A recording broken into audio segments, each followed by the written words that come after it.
रावलापाडी जे एक गाव आहे माझ्या मतदारसंघामध्ये, त्या ठिकाणी ब्रिटिशांनी बेछूट गोळीबार करून त्या ठिकाणी जवळपास 100 पेक्षा जास्त आदिवासींना त्या ठिकाणी गोळीबारात शहीद झाले.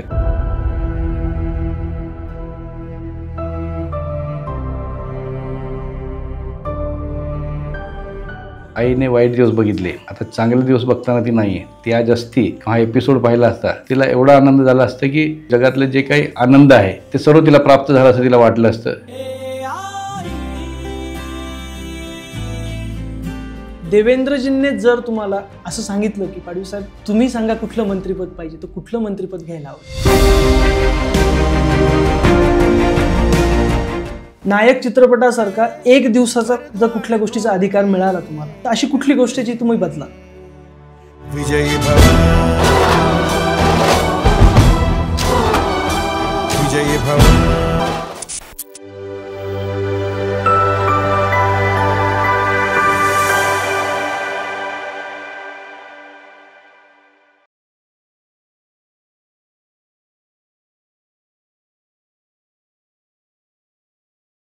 नमस्कार मंडळी, स्वागत आहे आपलं पिक्टोग्राम चावडीवरती. आजचा आपला दुसरा भाग. मागच्या भागामध्ये आपण बघितलं आपल्यासोबत पाहुणे होते चावडीवरती शहादा तळोदा विधानसभा मतदारसंघाचे लोकप्रिय व कर्तव्यदक्ष आमदार राजेशदादा पाडवी. आजचाही भाग आपण दादांसोबत पुढे नेणार आहोत. दादा, स्वागत आहे तुमचं पुन्हा एकदा पिक्टोग्राम चावडीवरती. नुकतंच तुम्ही लंडन येथे महाराष्ट्र रत्न पुरस्कार तुम्हाला मिळाला, जो लोकमत समूहाने आयोजित केलेला होता. त्यामध्ये प्रकर्षाने एक गोष्ट संपूर्ण महाराष्ट्राला जाणवली. ज्या ब्रिटिशांनी शेकडो वर्ष महाराष्ट्र सहित देशावरती राज्य केलं, ज्या ब्रिटिशांच्या विरोधामध्ये आदिवासी समाजाने खूप मोठं बंड पुकारलं, त्याच ब्रिटिशांच्या देशात जाऊन तुम्हाला महाराष्ट्र रत्न भेटला, ही नक्कीच आम्हा सर्वांसाठी एक महाराष्ट्रीयन म्हणून अभिमानाची गोष्ट आहे. त्यामध्ये एक आम्हाला ज्या गोष्टीने भुरळ घातली, ती भुरळ होती तुमच्या गळ्यात असलेली मफलर, ज्या मफलरीवरती जोहर लिहिलेलं होतं. ती मफलर आदिवासी संस्कृतीचं एक प्रतीक आम्हाला वाटली. तर त्यामागची स्टोरी काय? असं आहे की जसं आपण सांगितलं की ज्या इंग्रजांनी महाराष्ट्रासहित संपूर्ण देशावरती राज्य केलं आणि त्या देशामध्ये जाऊन आपल्याला जर असं एवढा मोठा बहुमान, एवढं लोकमत समूहातर्फे आपल्याला सन्मानित होऊन आपण महाराष्ट्र रत्न हा पुरस्कार दिला जाणार आहे, तर त्या ठिकाणी आपण त्या देशामध्ये जाऊन आपला आदिवासी पेहराव त्या ठिकाणी आपण घालून त्या ठिकाणी हे सन्मान जर आपण स्वीकारला, तर त्या ठिकाणी सर्व लोक कोटबीट घालून हे घालून जातात, परंतु आपण साधं आपल्या संस्कृतीप्रमाणे आपण तो स्वीकारला तर समाजाला देखील त्या ठिकाणी त्या अभिमान वाटेल की आपल्या समाजाच्या एका आमदाराने विदेशात जाऊन त्या ठिकाणी आपल्या पेहरावात जाऊन हा सन्मान स्वीकारला, ह्याबद्दल त्यांना आनंद होईल. ह्या दृष्टीने मी ठरवलं की त्या ठिकाणी आपण आपल्या साध्या भारतीय संस्कृतीचा जो आपला पेहराव आहे, आदिवासी संस्कृती पेहराव आहे, तो आपण घालून जाऊन हा स्वीकारावा. आणि मग त्या ठिकाणी मी स्वीकारला. आदिवासी संस्कृती ही आपल्या समाजाची एक अमूल्य अशी परंपरा आहे, पण हळूहळू आदिवासी संस्कृती कुठेतरी लोप पावत चालली आहे आधुनिकीकरणामुळे, असं तुम्हाला वाटतं का? तसं नाही आहे, फक्त व्यसनाधीनता त्या ठिकाणी वाढण्याचं प्रमाण वाढलं आहे. व्यसन संस्कृती आजही त्या ठिकाणी आपण दुर्गम भागात गेलो, थोडं शहरी भागामध्ये थोडंसं परिणाम होतो आहे, पाश्चात्य परिणाम होतो आहे, परंतु दुर्गम भागात आजही आपण होळी बघा त्या ठिकाणी मोठ्या प्रमाणात चांगल्या पद्धतीने आमच्या आदिवासी समाजामध्ये, पावरा समाजामध्ये मोठ्या प्रमाणात होळी साजरी केली जाते दिवाळीसारखी. आणि जी काही दिवाळी असते ती देखील आमच्या अस्तंभा ऋषी महाराजांचं जे काही स्थान आहे त्या ठिकाणी लोक त्या आदिवासी पेहरावात जाऊन वाद्य वाजवत जाऊन दर्शन घेतात. आणि जे काही लग्न आहे ते देखील अजून देखील त्या ठिकाणी आदिवासी नृत्य हे त्या ठिकाणी वाजवलं जातं, परंतु आत्ताच्या काळामध्ये ते आदिवासी नृत्यावरती जे ढोल होते त्याच्यावरती नृत्य करायचे, आता थोडंसं ॲडव्हान्स होऊन त्या ठिकाणी DJ वाजवून DJवरती तेच नृत्य केलं जातं आहे. असं थोडंसं त्या ठिकाणी संस्कृतीचा लोप पावतो असं मला जाणवतं आहे. तरी देखील आम्ही येणाऱ्या काळामध्ये त्या ठिकाणी संपूर्ण समाजाला त्या ठिकाणी आम्ही काउन्सिलिंग करून पुन्हा आपल्याच आदिवासी जे काही वाद्य, जे काही नृत्य आहे त्याच्यावरतीच आपण त्या ठिकाणी आपलं नृत्य करावं असं आम्ही करतो आहे. कारण मी बघितलं की आदिवासी दिवस जेव्हा साजरा होतो सर्व मुलं डी जेच्या ह्याच्यावरती ते डान्स करत असतात. परंतु आम्ही ठरवलं, तळोद्याला देखील ठरवलं, त्या मुलांना समजूत काढली मी, की पुढच्या वर्षी ढोल ताशांवरतीच झालं पाहिजे. हे आपलं वाद्य नाही आणि त्याच्याने प्रदूषण देखील मोठ्या प्रमाणात वाढतं आणि डी जेला शासनाचं किंवा सुप्रीम कोर्टाचे जे काही गाईडलाईन्स आहेत त्याप्रमाणे किती डिसिबलमध्ये असलं पाहिजे ध्वनी, त्याच्यावर आता निर्बंध हळूहळू येत आहेत. जे काय नॉईज पोल्युशन वाढत असल्याने भविष्यामध्ये हे डी जे बंद होणार आहे. म्हणून आपल्या पूर्ववत जे काय आपले वाद्य होते त्याच्यावर आपण करावं असं ते मान्य देखील केलं आहे. हळूहळू आम्ही पुन्हा आमचे जे काय वाद्य आहे त्याच्यावरच आमचं परत जे काय पारंपरिक नृत्य होईल असं मला वाटतं आणि त्या दृष्टीने आम्ही वाटचाल देखील करतो. ज्या प्रकारे हेरिटेज वॉक ही एक कन्सेप्ट आहे, ज्याच्यामध्ये जुन्या प्रथा, जुने राजवाडे, जुने किल्ले यांचा इतिहास अबाधित राहावा आणि तो पिढी दर पिढी तो फॉरवर्ड व्हावा, यासाठी हेरिटेज वॉक आयोजित केली जाते. अनेक ठिकाणी आपल्या देशामध्ये आहे. आदिवासी संस्कृतीसाठी आदिवासी हेरिटेज वॉक असावं असं तुम्हाला वाटतं का? असं 100% म्युझियम पण असावं. त्या ठिकाणी जे काय आपले जुने काही जे काय आपल्या संस्कृतीमध्ये जे काही शस्त्र असतील, जे काही वाद्य असतील, जे काही पेहराव असतील हे त्या ठिकाणी ठेवले जावे, जेणेकरून येणाऱ्या पिढीला त्यांनी पाहावं आणि त्याचं अनुकरण करावं, की आपल्या पूर्वज असे कपडे घालत होते, आपणही तसं घालावं. अशा पद्धतीने ते म्युझियम उभारावे असं माझं स्वतःचं एक मानस आहे. आणि रावलापाणी जे एक गाव आहे माझ्या मतदारसंघामध्ये, ज्या ठिकाणी ब्रिटिशांनी बेछूट गोळीबार करून त्या ठिकाणी जवळपास 100पेक्षा जास्त आदिवासींना त्या ठिकाणी ते म्हणजे गोळीबारात शहीद झाले. अशा ठिकाणी एक आदिवासींचं प्रेरणास्थान त्या ठिकाणी व्हावं असं मी माननीय मुख्यमंत्री महोदयांना पत्र देऊन कळवलेलं आहे. RSSचे जे काही प्रचारक आहेत त्यांना देखील कळवलेलं आहे. अशा माध्यमातून की आदिवासींचं एक अस्मिता स्मारक, प्रेरणा स्मारक त्या ठिकाणी व्हावं, जेणेकरून आजही त्या ठिकाणी आपण गेलो त्या दुर्गम भागामध्ये जायला रस्ता नाही आहे, पायी जावं लागतं. त्या ठिकाणी दगडामध्ये आधी छऱ्यांचे ते होल आहे, त्याचे फोटो देखील काढून मी माननीय मुख्यमंत्री महोदयांना दिलेले आणि त्यांनी सकारात्मक त्याबद्दल भूमिका घेतलेली आहे. येणाऱ्या काळामध्ये त्या ठिकाणी निधी उभारून त्या ठिकाणी संपूर्ण ह्या परिसरातले आदिवासी बांधव त्या ठिकाणी जाऊन ते पाहणी करतील आणि ते चांगलं त्या ठिकाणी की आदिवासी लोकांनी ज्या टायमाला इंग्रजांविरुद्ध लढताना शहीद झाले हे ठिकाणी, ह्या ठिकाणी असं सर्वांना येणाऱ्या पिढीला देखील कळावं. अशा पद्धतीने ते हेरिटेजमध्ये ते व्हावं. एक ऐतिहासिक जे काही स्थान आहे, जसं जालियनवाला बाग आहे तसं व्हावं असं माझी इच्छा आहे. ते मी करणार असं दृष्टीने मी पाऊल देखील उचललेलं आहे. हेरिटेज वॉक जे काही क्षेत्र आहे भारतात त्यात जालियनवाला बाग पण आहे. तर असंच एक असावं का? म्हणजे आणि तुमच्या म्हणण्यानुसार तुम्ही सांगितलंच आहे रावलापाणी असावं. आमच्याकडे जे अक्राणी म्हण होते तर अक्राणी ह्यांचं महल देखील अजून आहे त्या ठिकाणी, ते अर्धवट कोसळलेलं आहे. ते देखील येणाऱ्या काळामध्ये आपण पुन्हा त्याचं निर्माण करावं, पुनर्बांधणी करावी. ते देखील लोकांना त्या ठिकाणी पाहायला मिळेल की अक्राणी जे नाव आहे तालुक्याचं, अक्राणी महल म्हणतो आपण, तर ते अजूनही आहे. ते माझ्या मतदारसंघातच आहे. तर त्याची देखील मी पाहणी केली.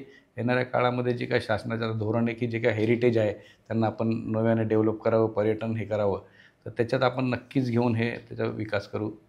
आदिवासी समाजातल्या नवीन तरुण तरुणींना वारसा जतन आणि संवर्धनासाठी काय सांगाल? मी ज्या पद्धतीने सांगितलं की आपण पाश्चात्याच्या दिशेने चाललो आहे, सर्वच बाबतीमध्ये पेहरावामध्ये चाललो आहे, मग त्या नृत्यामध्ये चाललो आहे, वाद्यामध्ये. ह्याच्यापासून परावृत्त अजून करून त्यांना आपले जे पारंपरिक वाद्य नृत्य ह्याच्याकडे वळवण्यासाठी आम्ही जे काही लग्न आमचे होतात पारंपरिक पद्धतीने त्या ठिकाणी ढोल वाजवा. मी देखील प्रत्येक लग्नामध्ये त्या ठिकाणी जातो, खास करून रात्रीच्या जातो.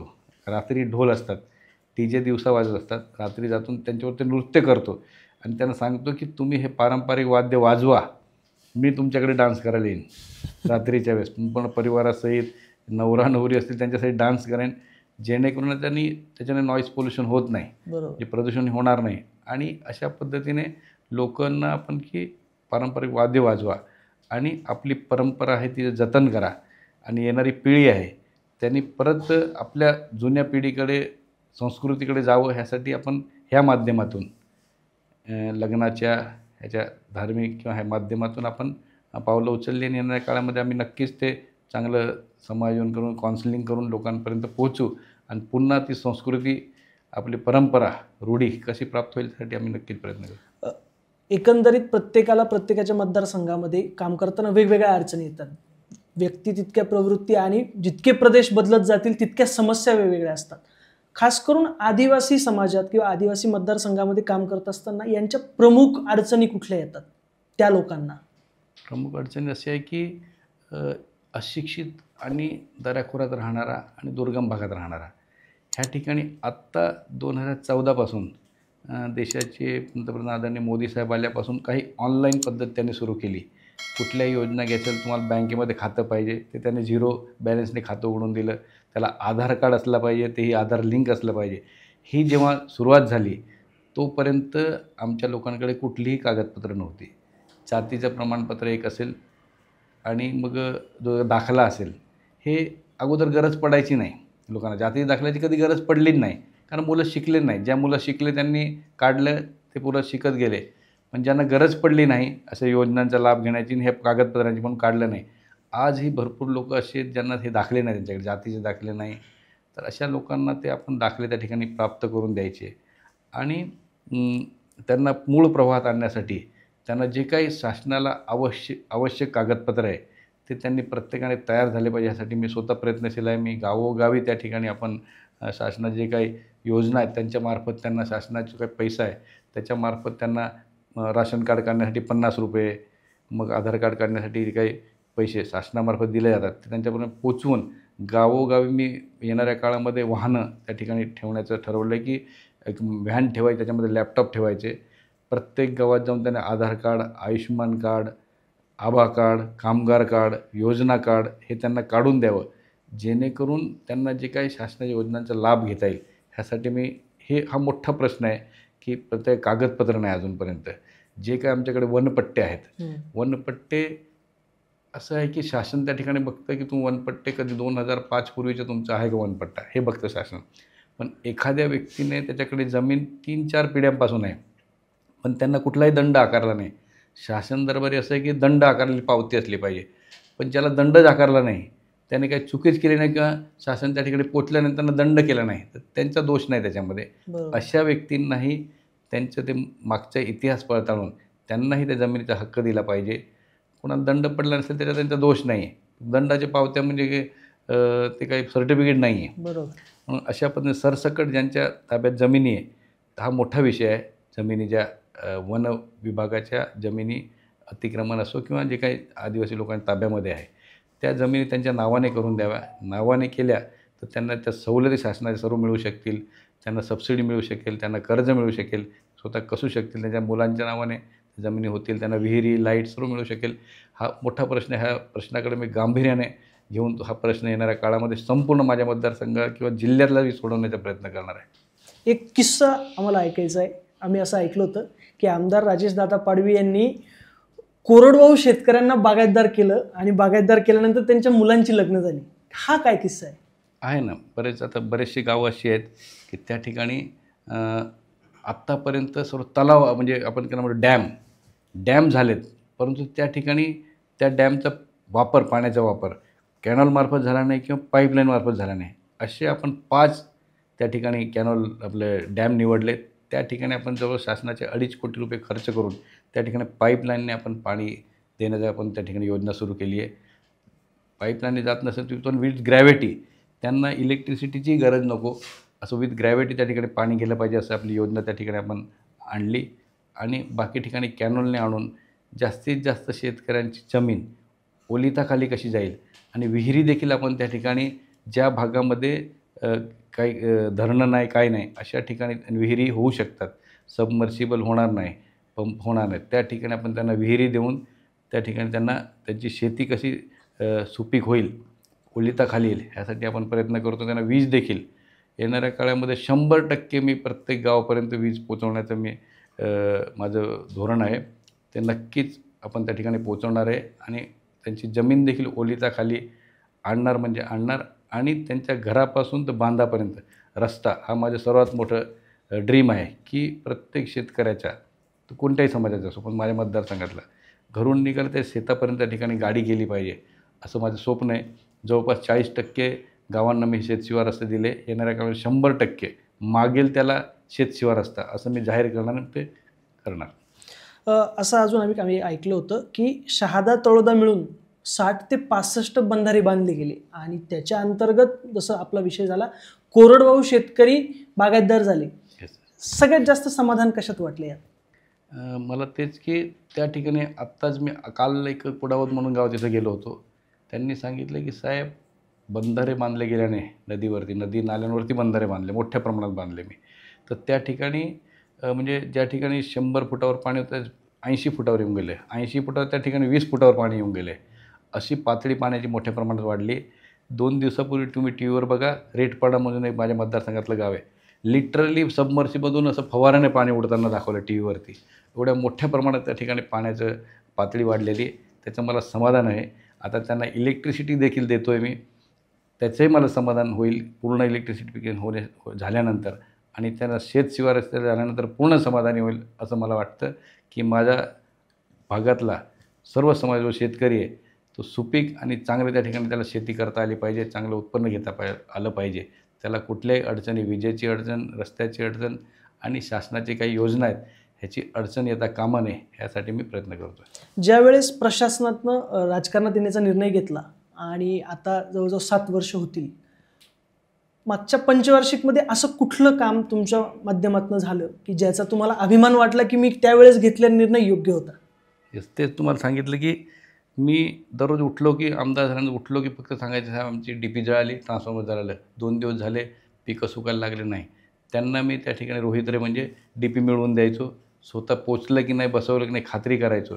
त्यात देखील अजून की 8 तास वीज त्यांना शेतकऱ्यांना असली पाहिजे. त्याच्या 8 तासाऐवजी फक्त 3-4 तासच चालायची. त्याच्यात पूर्ण शेतात पाणी देखील वावरामध्ये पाणी जायचं नाही अशी अडचण मोठ्या प्रमाणात होती. आज ती अडचण राहिलेली नाही. मोठ्या प्रमाणात रोहित रे दिले मी. मोठ्या प्रमाणात आपले सबस्टेशन उभारले. हा लोड शेडिंगचा विषय होता. हा जवळपास माझ्या मतदारसंघातून संपत आला आहे आणि येणाऱ्या काळामध्ये 100% संपणार आहे. ह्याचं मला समाधान राहणार आहे. मागच्या पंचवार्षिकचं समाधान तुम्हाला आहे, परंतु प्रत्येक आमदार किंवा कुठलाही लोकप्रतिनिधी ज्यावेळेस निवडणूक सुरू होते एक अजेंडा बनवतो आणि ते अजेंडा म्हणजे ते थोडक्यात विजन. खूप लोक असे असतात की ते एकदा तो अजेंडा निवडणूक झाली की तो विसरूनही जातात. अनेक लोकांना विसर पडतो. ह्या निवडणुकीमध्ये तुमचा अजेंडा काय होता आणि ह्या पंचवार्षिकला तुमचं व्हिजन काय? मागच्या पहिल्या निवडणुकीत मी जाहीर केलं होतं की 24/7 मी तुम्हाला उपलब्ध असणार. हे मी जाहीर केलं होतं. माझ्या मतदारसंघातल्या लोकांनी कोणीही सांगावं मी उपलब्ध नाही. 24/7 मी उपलब्ध आहे. कुठल्याही गोष्टीसाठी त्यांच्या तक्रारींसाठी समस्यासाठी उपलब्ध आहे आणि लोकांना जे आवश्यक असतं की आमदार आपल्याला भेटला पाहिजे, आपल्या समस्या ऐकून घेतल्या पाहिजे, तर ते मी करण्याचा 100% प्रयत्न करतो आहे. त्या दृष्टीने माझी वाटचाल आहे आणि जे मी त्या ठिकाणी ठरवलं होतं की मी ह्या वस्तू देईन, रस्ते चांगले देईन, ज्या ठिकाणी पुलं नाही, कनेक्टिव्हिटी नाही त्या ठिकाणी पुलं देईन, ते मी जवळपास 80-90% पुलांचं जे होतं मागणी होती संपवलेली आहे. अतिदुर्गम भाग फक्त तिथं राहिलेला आहे. तो देखील येणाऱ्या काळामध्ये मी संपवणार आहे. म्हणजे 100% कनेक्टिव्हिटी म्हणजे त्या लोकांना मूळ प्रवाहात आणायला आपण रस्ते दळणवळणाची शिवाय दुसरं काही होऊ शकत नाही. कारण रस्ते नसतील, नदी नाले असतील तर त्यांना आरोग्याचा विषय होतो, त्यांना यायला अडचणी होतात. मग त्यात लेट झालं की मग माणूस दगावतो. हा जो विषय आहे तो संपवणार. शाळा सर्वात महत्त्वाचं म्हणजे माझ्या मतदारसंघामध्ये ज्या काही शाळा होत्या म्हणजे मी ज्या शाळेत शिकलो ती शाळा आजपर्यंत तशी होती. आजपर्यंत तीच इमारत, तसेच पत्रे, तसेच गळतं. मला ह्या गोष्टीचं म्हणजे आनंद आहे की मी आत्ताचे आपले पालकमंत्री महोदय कोकाटे साहेब ह्यांच्या माध्यमातून मी माझ्या मतदारसंघामध्ये CSR फंड असेल कलेक्टर मॅडमच्या माध्यमातून सर्व शाळा नवीन बनवायचं सुरू केलं. सर्व वर्ग खोल्या नवीन आधुनिक पद्धतीने डिजिटल पद्धतीने बनवायला सुरुवात केली. ह्या गोष्टीचा मला आनंद आहे की एवढ्या वर्षात. आणि दुर्दैव असं की ह्याला हेडच नाही आहे जिल्ह्याला किंवा हेडच नाही आहे की नवीन शाळा इमारत उभारावी किंवा दुरुस्ती. हेडच नाही ह्याला. म्हणजे लेखाशीर्षक नाही की त्याला निधी देणार हे हेड खाली एवढे पैसे ठेवा म्हणजे नियोजनामध्ये त्यांना करता येईल. हे मी उभारण्याच्या त्या ठिकाणी प्रयत्न करतो. ही मागणी केलेली की आत्ता ह्याचे हा लेखाशीर्षक उघडा आणि दरवर्षी एवढा फंड त्यातला नवीन शाळांना द्या. आणि वर्षानुवर्षी त्या शाळा तीच इमारत म्हणजे वातावरण काहीतरी बदललं पाहिजे.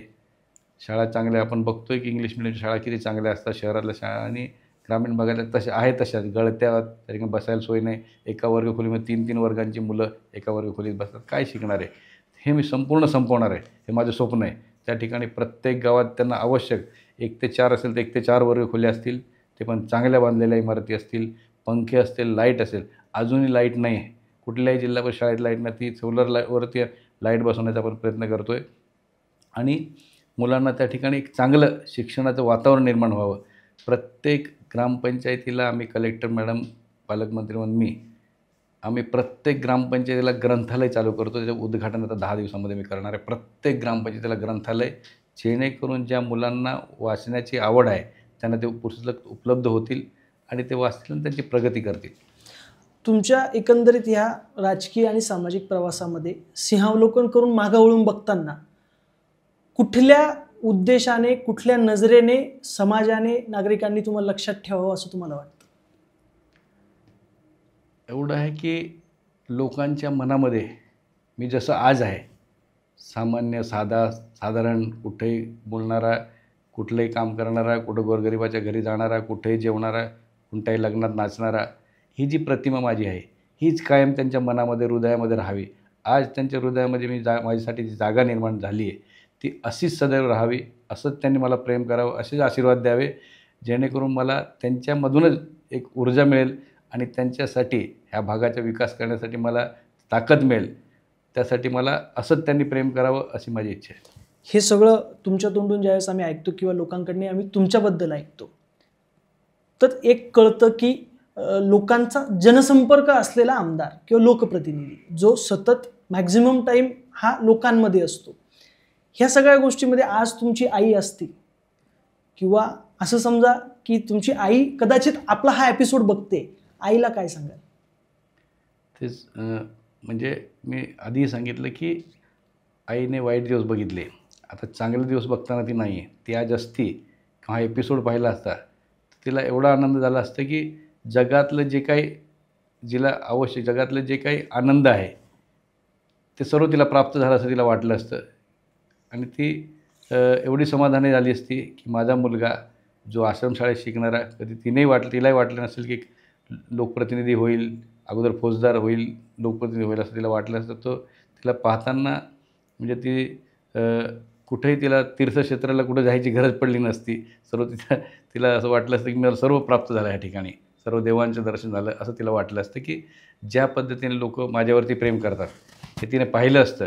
गोरगरीब माणूस जसं माझ्यावर प्रेम करतो, माझ्यापेक्षा वृद्ध लोक माझ्या पाय पडतात, मी पडू देत नाही, पण बिचारे गोरगरीब लोक की त्यांना कधी मदत मिळाली अशा लोकांना आपण मदत आपल्या माध्यमातून होते आणि ते पाया पडतात, त्याचं फार समाधान तिला झालं असतं. मतदारसंघामध्ये दिवसभरात भेटत असताना हजारो लोक तुम्हाला भेटत असतील, त्याप्रमाणे तरुणही भेटत असतील, जसं तुम्ही म्हटले वयोवृद्ध भेटतात. तर ह्या पिक्टोग्राम चावडीच्या माध्यमातून मतदारसंघातल्या आणि महाराष्ट्रातल्या तरुणांना काय संदेश द्याल? तरुणांना हे की जसं आपल्या देशाचे यशस्वी पंतप्रधान मोदी साहेबांचं म्हणणं आहे की ह्या देशाला आणि सर्व राज्यांना जे काही राज्य करते ते तरुण असावे अशी त्यांची इच्छा आहे, तरुण असावे. म्हणून तरुणांनी ह्या पद्धतीने, मी बोललो की समाजकारण अगोदर आणि नंतर राजकारण, तर ह्या पद्धतीने आपण शिक्षण घेऊन फक्त आपली नोकरी शोधत फिरण्यापेक्षा किंवा नोकरी मिळत नसेल तर एक समाजकार्यात जाऊन एक आपलं घर, आपलं गाव, आपली गल्ली वस्ती, आपला तालुका, आपलं जिल्हा, आपलं राज्य कसं मोठं होईल असं जर आपण दृष्टिकोन ठेवला तरुणांनी, आणि जी काही व्यसनाधीनता आहे त्याच्यापासून जे काही जास्तीत जास्त मुलांना लांब ठेवता येईल अशा पद्धतीने जर कार्य केलं तर नक्कीच मला असं वाटतं की सर्व तरुणांच्या माध्यमातून जे काही आपले वयोवृद्ध आईवडील आहे त्यांनाही त्याचं समाधान होईल की आपली मुलं कुठल्याही गैरमार्गाला गेले नाहीत. आणि एक महाराष्ट्रामध्ये किंवा आपल्या जिल्ह्यामध्ये तरुण चांगलं एक समाजाला धरून, समाजाला जे अपेक्षित असं काम करतो आहे अशा पद्धतीचं संदेश त्या ठिकाणी जायला असं मला वाटतं. त्यासाठी तरुणांनी समाजकारणाकडे वळावं, नंतर राजकारणाकडे वळावं. जास्तीत जास्त समाजकारण, गोरगरिबांना मदत कशी होईल हे पाहावं असं मला वाटतं. प्रत्येकाला त्याचा मतदारसंघ, त्याचा एरिया किंवा स्वतःची पर्सनल ग्रोथ, प्रत्येकजण स्वतःला कुठेतरी बघतो. एक पॅरामीटर सेट करतो. शहादा तळोदा विधानसभा मतदारसंघाला पुढच्या 10 वर्षांनी तुम्ही कुठल्या स्तरावर बघताय? 10 वर्ष फार मोठे नाही, 5च वर्षात येणारे 4 वर्ष शिल्लक आहेत. 4च वर्षात म्हणजे जो त्याला एक ॲस्पिरेशनल डिस्ट्रिक्ट म्हणतात, ॲस्पिरेशनल तो आकांक्षित जिल्हा, ह्याच्यातून मी बाहेर काढण्याचा प्रयत्न करणार आहे.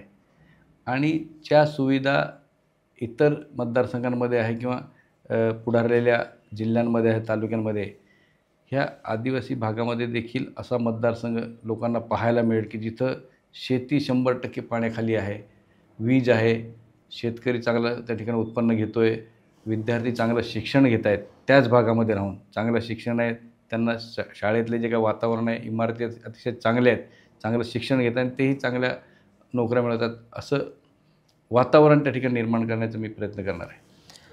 एक थोडा आमच्यासाठी कुतूहलाचा प्रश्न आहे आणि तो विचारायचाच आहे आम्हाला. जर देवेंद्रजींचे आणि तुमचे संबंध सर्वांना माहीत आहे, तुम्ही सांगितले, देवेंद्रजींनी जर तुम्हाला असं सांगितलं की पाडवी साहेब तुम्ही सांगा कुठलं मंत्रिपद पाहिजे, तर कुठलं मंत्रिपद घ्यायला आवडेल? असं राजकारणामध्ये किंवा भारतीय जनता पक्षामध्ये असं चालत नाही की मला हेच पाहिजे ते पाहिजे असं नाही. पण जीही जबाबदारी आदरणीय मुख्यमंत्री देवेंद्रजी मला देतील, जीही जबाबदारी कुठल्याही विभागाची असो, काही असो, ती मी स्वीकारेन आणि अतिशय जबाबदारीने, प्रामाणिकपणे आणि प्रभावीपणे राबवण्याचा त्या ठिकाणी प्रयत्न करेल. त्या विभागामार्फत मी जे काही शासनाचे धोरण असेल ते तळागाळापर्यंत, गोरगरिबापर्यंत, शेवटच्या व्यक्तीपर्यंत पोहोचवण्याचा प्रयत्न करेल. साहेब, एक छोटासा रॅपिड फायर राऊंड आपण घेणार आहे. आमदार राजेशदादा पाडवी यांचं आदर्श व्यक्तिमत्व कोण? आदर्श व्यक्तिमत्व तर माझी आई आहे. आणि त्यानंतर राजकारणातले जे काही व्यक्ती असतील तर आपले मुख्यमंत्री महोदय देवेंद्रजी आहे, गिरीशभाऊ महाजन आहे, डॉक्टर शशिकांत वाणी आहे आणि विजयभाऊ चौधरी आहे. ह्यांनी जे काही मी प्रशासनात होतो तर मला राजकारणात आणलं आणि त्या माध्यमातून एक समाजसेवेची मोठी संधी दिली आणि त्या संधीच्या माध्यमातून मी अतिदुर्गम भाग, आदिवासी भागामध्ये चांगलं काम करू शकलो. ज्या ज्या ठिकाणी 70 वर्षामध्ये ज्या काही पोचल्या नाही किंवा सोयीसुविधा पोचल्या नाही, भौतिक सोयी, अशा सुविधा मी त्या ठिकाणी पोचवल्या, मी स्वतः पोचलो. म्हणूनच मला लोकमत परिवाराने मला त्या ठिकाणी लंडन येथे बोलावून त्या कामाच्या माध्यमातून मला त्या ठिकाणी महाराष्ट्र रत्न पुरस्कार दिला. म्हणून मला त्याचं समाधान आहे. असं वाटतं की ह्या सर्व नेत्यांनी जर मला संधी दिली नसती तर मी हा सन्मान प्राप्त करू शकलो नसतो. महाराष्ट्रामध्ये असं माझं जे काय नाव झालं ते होऊ शकलं नसतं. म्हणून ह्यांचं मी मनापासून आभार व्यक्त करतो. ह्या सगळ्या याच्यामध्ये काम आम्ही तुमच्याबद्दल अभ्यास करत असताना एक सौम्य प्रतिमा तुमची आम्ही बघतो. पण या सौम्य प्रतिमेमागे कुठेतरी एक माणसाला एक राग असतो, एखाद्या गोष्टी चीड असते. तर आमदार राजेशदादांना अशी कुठली गोष्ट आहे ज्याचा प्रचंड राग आहे? काय राजकारणामध्ये एक पाहिलं की जसं मी बोललो, मला राजकारण करताना मी सुरुवातीलाच बोललो की समाजकारण करावं. ढोंगी राजकारणी मोठ्या प्रमाणात आहे, त्याची फार मोठी चीड आहे मला. ढोंग करायचा, इलेक्शनाला काहीतरी ढोंग करायचा, काहीतरी लोकांना त्या ठिकाणी दिशाभूल करायची तेवढ्या टायमापुरती, तिथं इलेक्शनपुरती. त्यानंतर लोकांना विसरून जायच्या, त्या समस्या विसरून जायच्या, त्यांना विचारायचं नाही. जसं आपण सांगितलं की विजन असतं, लोक विजन बाजूला ठेवतात आणि करतात. मी पूर्ण विजन, माझं संपूर्ण जे काय असतं ते संपूर्ण 5 वर्ष मागची तशीच 5 वर्ष ते विजन घेऊन फिरलो. आत्ताही मी जे विजन जे अपूर्ण राहिलं ते घेऊन फिरतो आहे. म्हणून जे काही वेळेपुरतं संधी साधू जे राजकारणी म्हणतात तशांबद्दल मला फार चिड आहे. नायक चित्रपटासारखा एक दिवसाचा जर कुठल्या गोष्टीचा अधिकार मिळाला तुम्हाला, तर अशी कुठली गोष्ट जी तुम्ही बदला? मी सांगितलं की मला ज्या दिवशी अशी मोठी संधी मिळेल, माझ्या जिल्ह्याचं कायापालट करून टाकेन की माझ्या जिल्हा लोक बघायला येतील, असं मला ते माझं स्वप्न आहे. भूतकाळात जाऊन कुठली एक गोष्ट आहे जी तुम्हाला बदलावी असं वाटतं? जे मी सांगितलं की ज्या आपण विचारलं की आदिवासी जे रूढी परंपरा संस्कृती सोडून जे आधुनिकीकरण चाललं आहे, आधुनिक याच्याकडे चालले आहेत, ते पुन्हा आपण भूतकाळामध्ये नेऊन त्यांना ती संस्कृती पुन्हा आदिवासींचं कल्चर जे लोक आवडीने बघतात, आदिवासी नृत्य आवडीने बघतात, तर ते पुन्हा पाहावं, तो पेहराव लोकांना पुन्हा दिसावा असं मला वाटतं. साहेब, खूप छान वाटलं तुमच्यासोबत पिक्टोग्राम चावडीवरती चर्चा करताना. आमच्या सगळ्यांच्या विनंतीला मान देऊन तुम्ही आज पिक्टोग्राम चावडीवर आले, त्यासाठी मी आपलं मनापासून आभार मानतो. मंडळी, आज आपल्यासोबत होते शहादा तळोदा विधानसभा मतदारसंघाचे लोकप्रिय आमदार राजेशदादा पाडवी, ज्यांच्या माध्यमातून दुर्गम मतदारसंघातला विकास हा कुठल्या दिशेने व्हायला पाहिजे, आदिवासी संस्कृतीचं जतन व संवर्धन हे कशा पद्धतीने व्हायला पाहिजे याचं मार्गदर्शन आपल्याला आज मिळालं. तर अशाच नवनवीन गोष्टींसाठी आजच पिक्टोग्राम चावडी या चॅनलला लाईक करा, शेअर करा आणि सबस्क्राईब करा. आणि पुन्हा भेटूयात नवीन पाहुण्यासोबत इथेच पिक्टोग्राम चावडी येथे गप्पा अनुभवा पलीकडच्या. धन्यवाद.